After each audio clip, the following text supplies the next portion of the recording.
Coming up next on The Voice of Alabama Politics, our guest today is gubernatorial candidate Parker Griffith. Also, the V team takes a look at primary elections around the state. And Mike Hubbard is accused of a bid rigging scheme in Auburn. Roll Tide. All this and much, much more coming up next on The V.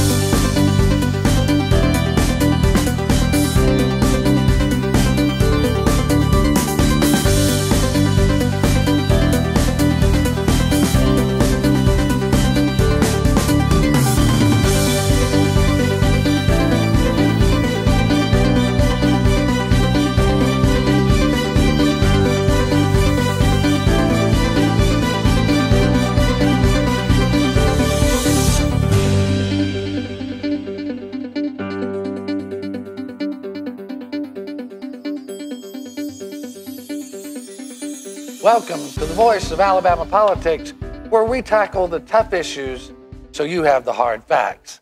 I'm your host, Bill Britt. Welcome all. Good morning. Good morning. The V team looks good today. Well, we're ready for Tuesday. We're getting ready for Tuesday. It's not long before the battle really is over. A couple more days. Yeah, a couple more days. Yeah, June 3rd really is it's election day in Alabama for all intents and purposes. I mean, the races and the competition is in the primary, Republican primary, really. Before we get started, I need to say something. A couple of Sundays ago, we made a comment about the Baptist Convention receiving gaming money. That was an error, and we asked your forgiveness and apologize for that miscomment. Now, one thing that happened this week that was really unbelievable is the overturning of this Accountability Act. The Alabama Accountability Act. This is big news, and right before the Republican primary, considering that's a big issue during all these primaries. It's a huge issue. The Alabama Education Association had to challenge the constitutionality of the act before a Montgomery County Circuit judge, and Judge Jean Reese overturned the Accountability Act, finding it unconstitutional. And for what reason? That's the point. What reason?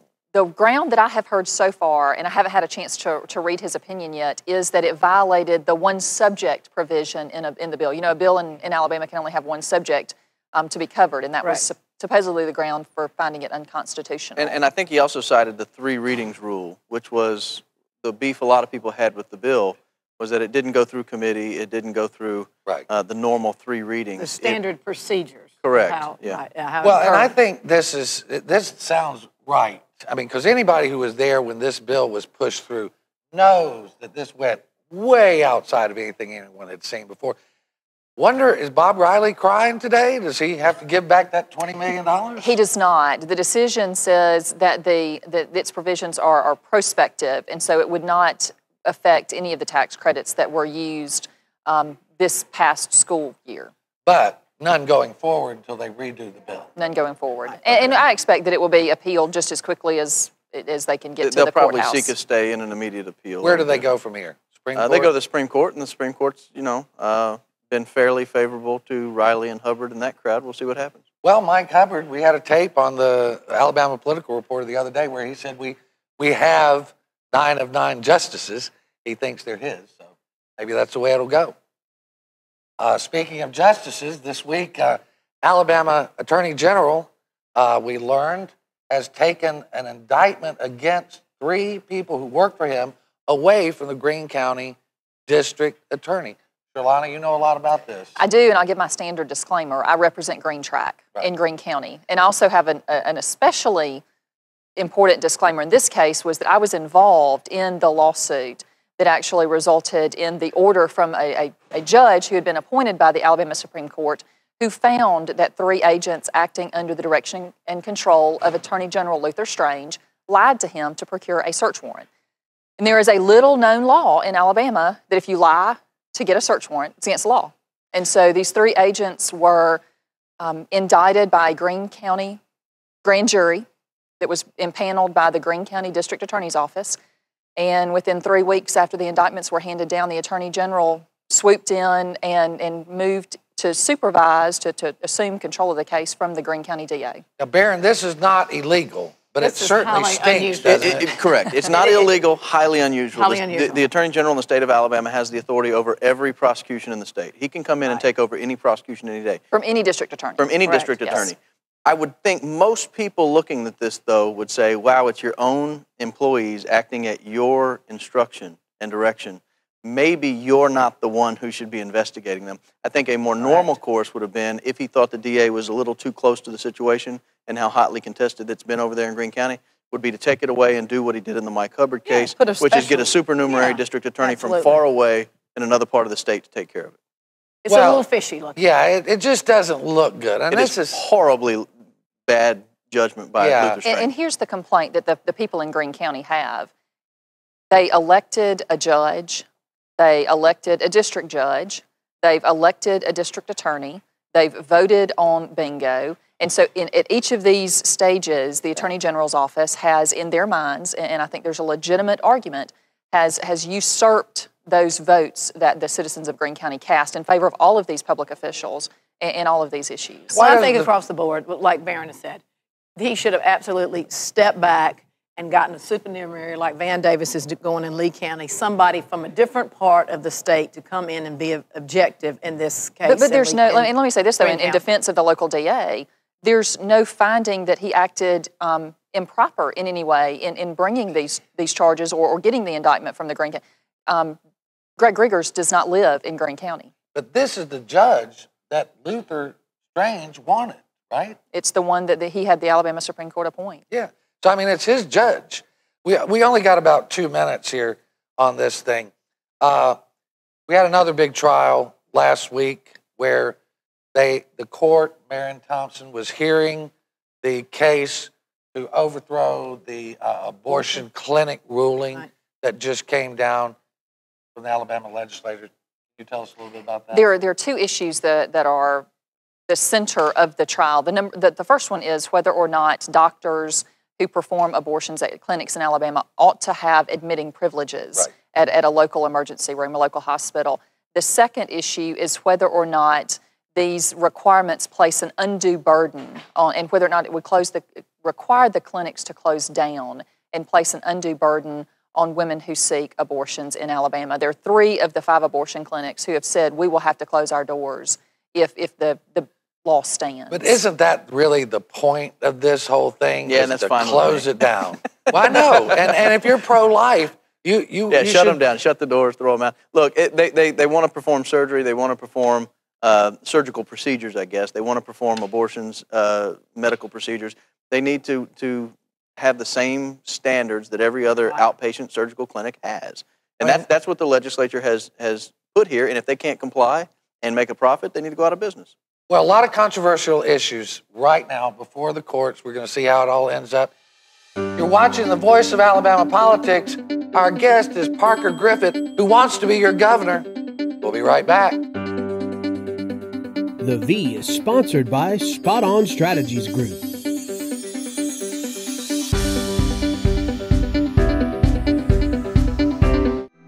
If you like Obamacare, you will love Common Core. Common Core is not just about standardizing curriculum and testing. It's about nationalizing education to fit Obama's standards. This is a bad plan. Our kids deserve better. To find out more about this rotten Common Core plan, visit alabamalimitedgovernment.com. Let's tell Washington to keep their hands off our children. I teach. I touch the future. I am AEA. I keep the school clean every day for your children. I am AEA. Congratulations on your scholarship. I help children make choices for college and careers. I am AEA. We are AEA. I've directed the Environmental Protection Agency to set new standards that put an end to the limitless dumping of carbon pollution from our power plants. Let's face it, we're all tired of Obama's liberal agenda. Now he's threatening to shut down Alabama coal plants and raise our utility rates. I'm Jonathan Barbee, and I will stand up to Obama's costly energy plan, and I will fight to keep Alabama jobs. Strong, conservative leadership. On June 3rd, vote Jonathan Barbee, Public Service Commissioner.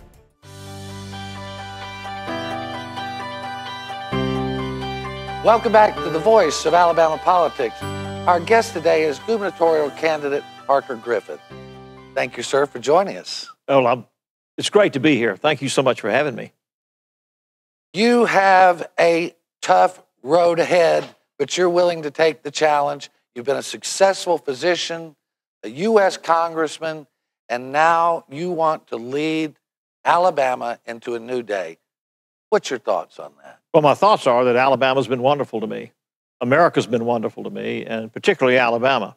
Came here in 1975, and 5 children and 12 grandchildren later, I have had the privilege of not only serving as a cancer physician, but also a U.S. congressman and a state senator. I had a ringside seat at some of the great progress we'd made in Alabama in the 60s, the 70s, and the 80s, and I see us trying to turn the clock back in Alabama, and I'm not going to allow that to happen. And so we've got a job ahead of us. We've got to change the conversation. We know that we can't turn this state over to the Tea Party. We know we're not going to turn the clock back. And we know we've got to make every effort to not only create jobs, but improve our education and our health status. We're the 49th most unhealthy state in the nation. Our 8th graders are last in math in the nation. And so there's a lot of work we have to do. And we're confronted with a party dominated by a fringe element that we call the Tea Party and owned by the Koch brothers. We're confronted by that element, and they'd like to have the status quo remain just as it is. And we're not going to allow it. I want my grandchildren to stay in Alabama, raise their families in Alabama, and have a good career in Alabama. Right now, that's becoming more and more less of an option for them because we're not creating jobs. We're way, way down the list in job creation. We're losing jobs. And we've got an attitude right now that minorities aren't welcome here. We've passed a Senate bill, or the governor signed an immigration bill that was completely anti-business, put a face on Alabama of intolerance and bigotry. We've watched Alabama attack women and their private relationship with their physicians. We've watched us fall far short in providing health care for our Alabama citizens. So I'm not going to sit by and watch that. We watched Alabama sit by and watch a tragedy in the 50s during the Civil Rights Movement. I don't want to see us repeat that. I want to see us become part of the United States that's moving forward into this century because we have such potential here. And I'm so excited about being an Alabamian and being able to affect change. Sometimes I, and I mean this affectionately, refer to the state as the make-me state. Because we want to change, the people want to change, but the politicians run against the federal government and make the federal government make us do the right thing a lot of times. One case that's resistant right now is the expansion of Medicaid under the Affordable Care Act. Steve Klaus, the head of the House Budget Committee, came out in the Alabama Political Reporter and said that he would like to see it implemented. And after the election, he thinks cooler heads will prevail. You have been pushing to expand Medicaid, and you have a plan, don't you? We do have a plan, and I wanted to say something very, very important here. Steve Klaus is not only a dedicated and patriotic American, but he really feels strongly, I think, about Alabama, and he looked at the numbers. He's chair of Ways and Means. He knows the financial heart of Alabama, and he knows that we cannot continue without expanding Medicaid and reforming it. David Bronner has said the same thing. University of Alabama has said the same thing. The Kaiser Healthcare Foundation has said the same thing. So I admire him for breaking with Bentley because Bentley is not thinking about this. He's only doing as he's told. But Klaus has the responsibility to think about it. So I'm happy that he split with Bentley. We're going to expand Medicaid. And the way we're going to do that is we're going to ask for a waiver from CMS, which is the Center for Medicaid Medicare Services. And in Congress, I was able to work with them, so I understand how that's done. And we're going to follow the lead of Arkansas. We're going to follow the lead of Mike Pence, who is a far right-wing Republican in Indiana. We have 27 governors that are going to do this and expand Medicaid. The only reason we're not doing it in Alabama is our governor says that it's because it's a part of Obamacare. Well, there are several parts of Obamacare that we like. We don't like an insurance company to cut us off because we spent too much money on our own health. We like for our children to be able to stay on our health care until age 26. We like the idea that expanding Medicaid and reforming it is a central part of providing care for all Alabamians. And by the way, it's interesting that if you put the repeal of Medicare expansion on the floor of a Congress today, it would not be repealed. That single issue was agreed upon by Republicans and Democrats. It was just that the Affordable Care Act was so controversial and complicated that it became a line in the dirt, so to speak. Right. But it's something we need to do. This almost seems, on some level, good politics and bad policy. Is that the way you would characterize it? I think that the expansion and the reformation of Medicaid is not only good economics, but it's also good health care. As a cancer physician, if I see a lady with an early breast cancer, a 1A breast cancer, I've got a 95% cure rate for $25,000. If I see that same lady with a stage 3A or a 4-stage breast cancer, I can spend $250,000 and still lose her life.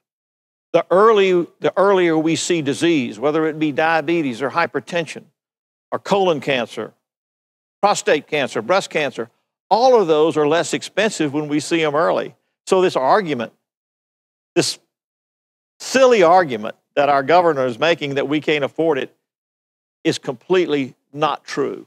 And I can't say that enough. We've got 300,000 to 500,000 Alabamians who are without health care. 40% of all of our bankruptcies are from medical bills. How can we deny health care that is available to us? It's been made available to us. It's the law of the land. And to have a governor with an MD behind his name, for goodness sakes, and to deny that, how could he look at a lady in the face and say, you've got breast cancer, but you can't have treatment? I don't know. He'll have to answer that, and I'm going to call him out on a debate. He needs to stand with me, toe-to-toe, eyeball to eyeball, look me in the face or look the camera in the face and say, Alabama, this is why you can't have health care. I don't think he'll do it. Well, I want to thank you for that. And Governor's always welcome, and you're welcome to come on our show and have that debate. We would love to be a part of it. Wouldn't that be great? I'd love it. Well, thank you so much for your time. Our guest today has been gubernatorial candidate Parker Griffith. We'll be right back with the V-Team.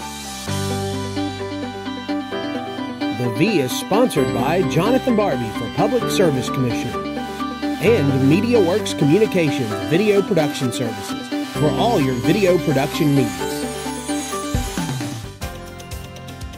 Welcome to Alabama's newest entertainment destination, Wind Creek, Wetumpka, the perfect escape for date night, a getaway with your friends, or a relaxing poolside cocktail.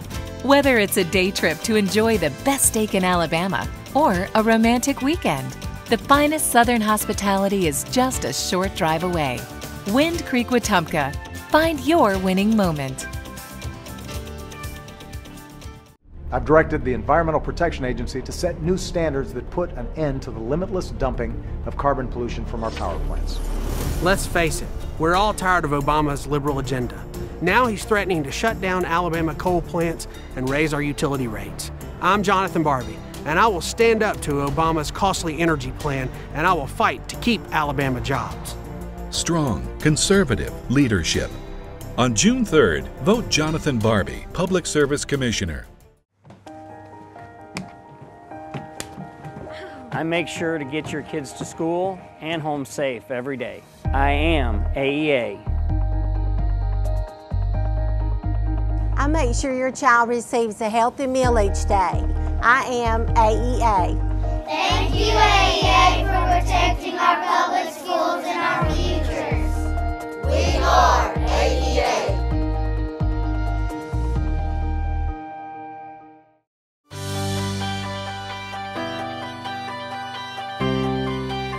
Welcome back to the voice of Alabama politics.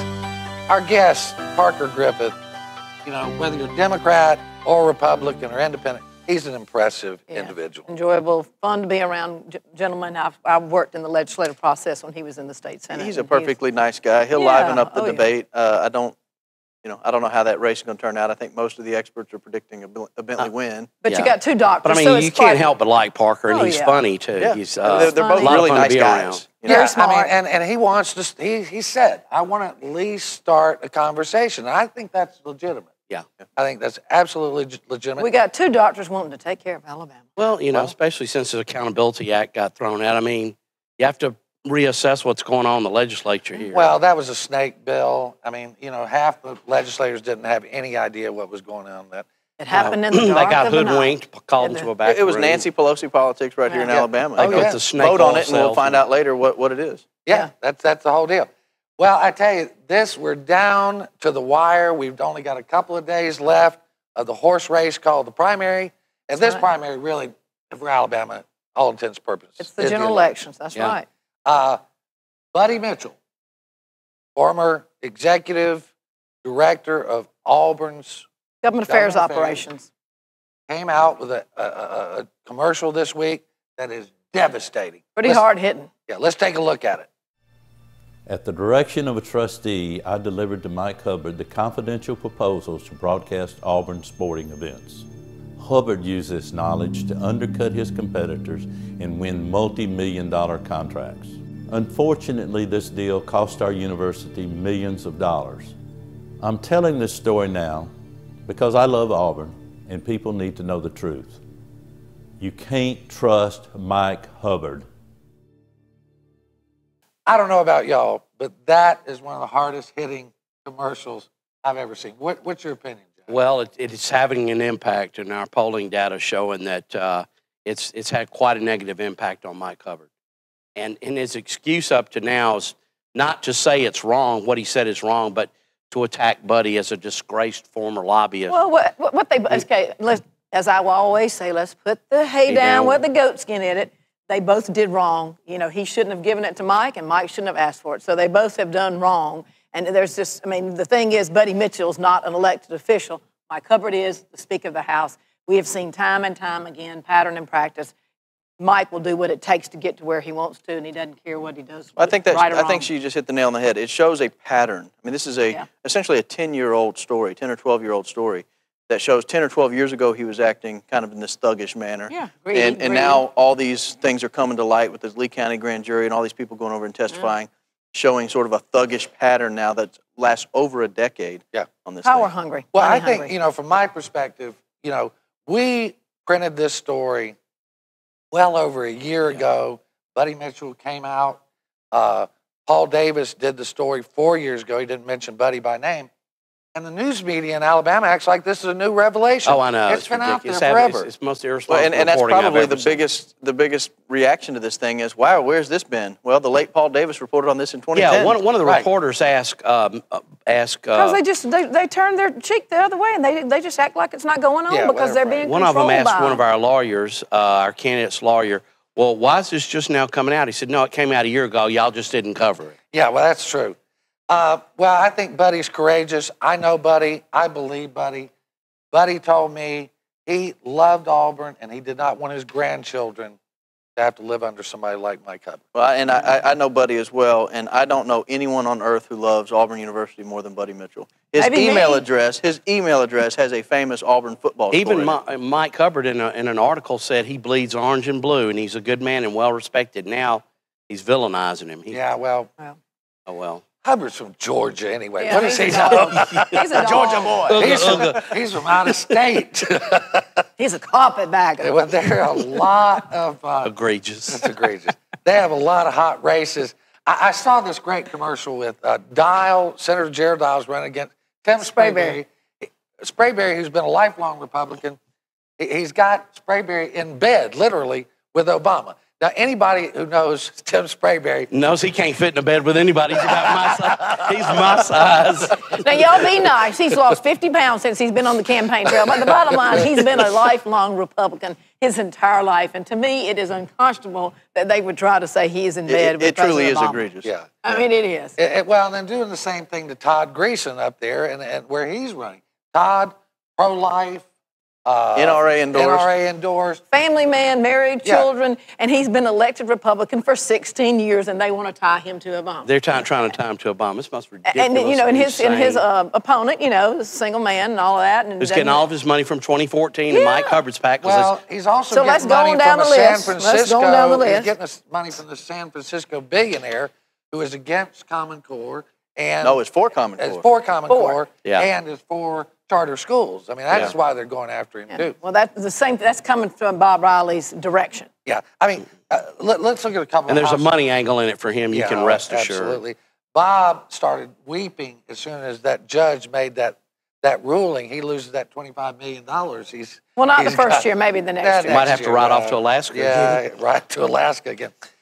House race. What about, wait a minute, what about, I keep hearing all these things about the pro Tem's race. Is that true? Is there any validity that race is tightened up? We'll find out in a couple of days. There are a lot of polls showing that in the low single digits. And if I was an incumbent and it was low single digits, I would be very concerned. I mean, Dale's been in 16 years, and polling data, from what I saw the other day, a lot of people don't even know who he is. So he doesn't spend time in his district. Yeah.